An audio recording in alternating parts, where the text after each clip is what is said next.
सुप्रभात बच्चों, Narayana live class में आपका स्वागत है। आज का हमारा उपविषय है समृद्धि। समृद्धि पाठ के असाइनमेंट को आज हम हल करेंगे। देखिए, पहला क्वेश्चन है हमारा, किन कारणों से लेखक ने चिट्ठियों को कुएं से निकालने का निर्णय लिया? क्या कारण था कि लेखक ने निर्णय लिया कि चिट्ठियां कुएं से निकालनी है? लिखिए, चिट्ठियां लेखक के बड़े भाई ने डाकखाने में डालने के लिए दी थी। उत्तर लिखेंगे, चिट्ठियां लेखक के बड़े भाई ने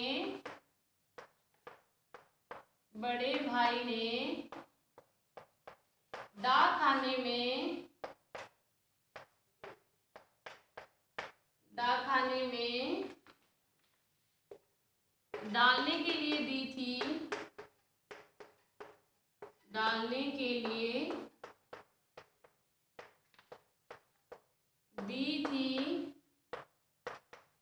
डालने के लिए दी थी। लेखक अपने बड़े भाई से बहुत डरते थे। लेखक अपने बड़े भाई से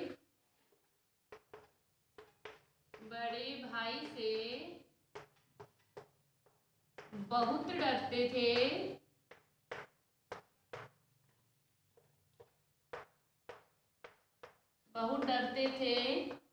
लेखक अपने बड़े भाई से बहुत डरते थे और कुएं में चिट्ठियां गिरने से उन्हें अपनी पिटाई का डर था।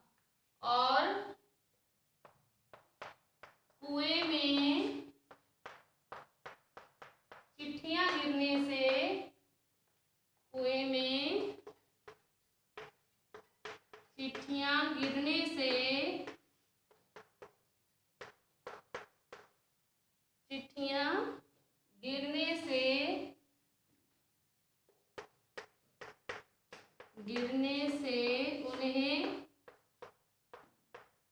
अपनी पिटाई का डर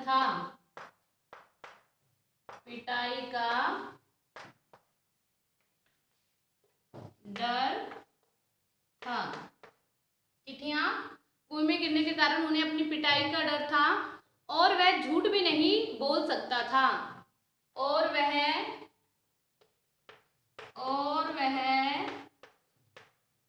झूठ भी नहीं बोल सकता था।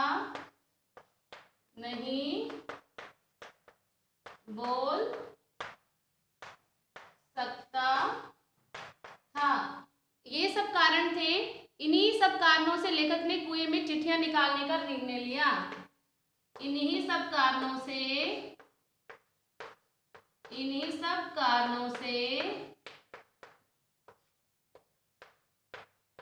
लेखक ने कुएं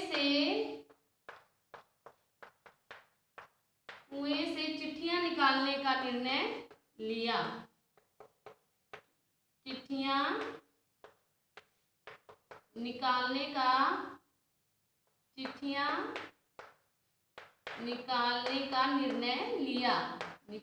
का निर्णय लिया। एक बार फिर से देख लीजिए इसको। देखिए, चिट्ठियां लेखक के बड़े भाई ने डाकखाने में डालने के लिए दी थी। लेखक अपने बड़े भाई से बहुत डरते थे और कुएं में चिट्ठियां गिरने से उन्हें अपनी पिटाई का भी डर था और वह झूठ भी नहीं बोल सकता था। इन्हीं सब कारणों से लेखक ने कुएं से चिट्ठियां निकालने का निर्णय लिया। हमारा दूसरा प्रश्न है, फल तो किसी दूसरी शक्ति पर निर्भर है। पाठ के संदर्भ में इस पंक्ति का आशय स्पष्ट कीजिए। देखिए इसका उत्तर, लेखक का लक्ष्य था किसी भी तरह चिट्ठियों को निकालकर जिंदा वापस लौटना। लेखक का लक्ष्य था किसी भी तरह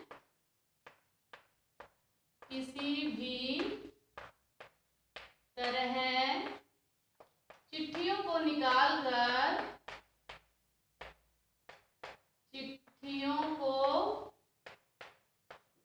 निकाल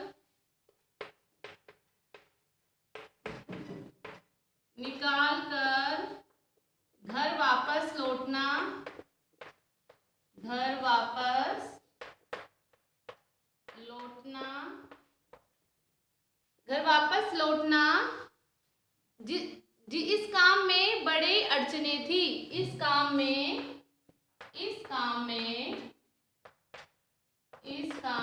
बड़ी अड़चने थी, मतलब रुकावट थी। इस काम में बड़ी अड़चने थी, रुकावट थी। आगे देखिए, इस काम में बड़ी अड़चने थी, रुकावट थी। कुएं के अंदर जगह तंग थी, कुएं के अंदर जगह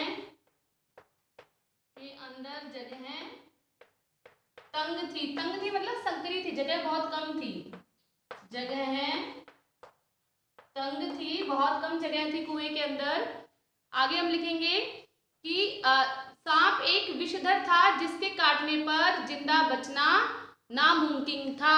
सांप एक विषधर था, सांप एक विषधर था जिसके काटने से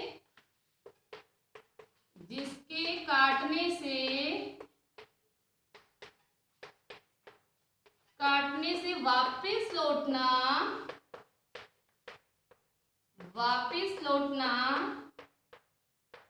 नामुमकिन था,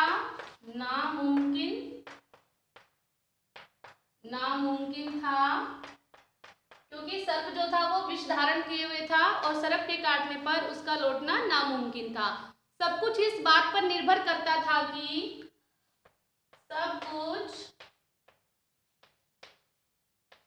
इस बात पर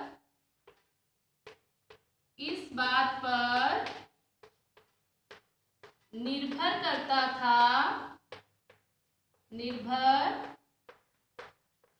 करता था, सब कुछ इस बात पर निर्भर करता था कि कुएं के अंदर असल में क्या घटने वाला है।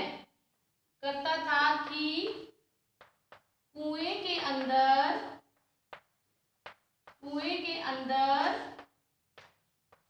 क्या घटने वाला है, क्या घटने वाला है। देखिए, कुएं के अंदर क्या घटने वाला है, उस होने वाली घटना पर लेखक का कोई नियंत्रण नहीं था। उस घटने वाली घटना पर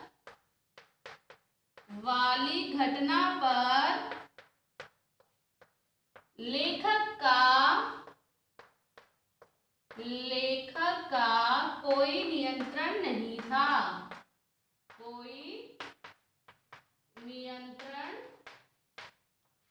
नहीं था।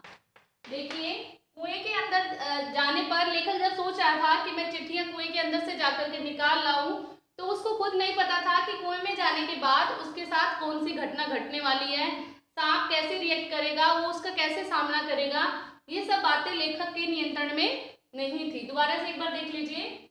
लेखक का लक्ष्य था किसी भी तरह चिट्ठियों को निकाल कर घर वापस लौटना। इस काम में बड़ी अड़चने थी, कुएं के अंदर जगह तंग थी, मतलब जगह बहुत कम थी। सांप एक विषधर था जिसके काटने से वापस लौटना नामुमकिन था, क्योंकि अगर सांप उसे काट लेता तो उसे पता था कि मेरा लौट पाना जो है वो संभव नहीं है। सब कुछ इस बात पर निर्भर करता था कि कुएं के अंदर क्या घटने वाला है। उस घटने वाली घटना पर लेखक का कोई भी नियंत्रण नहीं था। ठीक है, ये था हमारा दूसरा प्रश्न। आज की हमारी जो कार्यपत्रिका है, आज का असाइनमेंट हमारा यही समाप्त होता है। धन्यवाद।